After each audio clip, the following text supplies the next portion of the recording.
White paper எடுத்து circle ஷேப்பில் 2 piece cut பண்ணி எடுத்திருக்கேன். இப்போது எல்லோ கலரில் கலர் பண்ணிவிட்டு நம்மளுக்கு பிடிச்ச மாதிரியான எமோஜி ஃபேஸ் நம்ம வரைஞ்சிக்கணும்.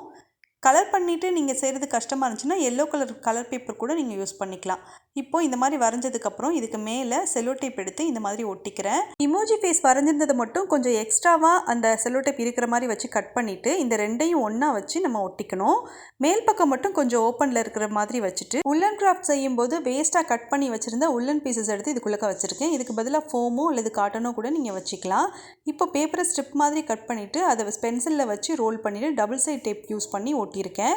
இப்படி ஒட்டினதுக்கப்புறம் ப்ரஷ் பென்னோ ஸ்கெட்சோ யூஸ் பண்ணி கலர் பண்ணிக்கணும். எல்லோ கலர் பண்ணதுக்கப்புறமா கோல்டன் கலரில் கிளிட்டர் டேப் எடுத்து இந்த பென்சிலில் நான் சுற்றி வச்சுக்கிறேன். இதுக்கு பதிலாக எல்லோ கலர் பேப்பரோ அல்லது ஒயிட் பேப்பரில் எல்லோ கலரில் கலர் பண்ணிட்டோ கூட நீங்கள் சுற்றிட்டு அதை இதில் வச்சு ஒட்டிக்கலாம். இந்த இமோஜி பென்சில் டாப்பர் உங்களுக்கு பிடிச்சிருந்ததுன்னா வீடியோக்கு லைக் பண்ணுங்கள், உங்கள் ஃப்ரெண்ட்ஸுக்கு ஷேர் பண்ணுங்கள். தேங்க்ஸ் ஃபார் வாட்சிங்.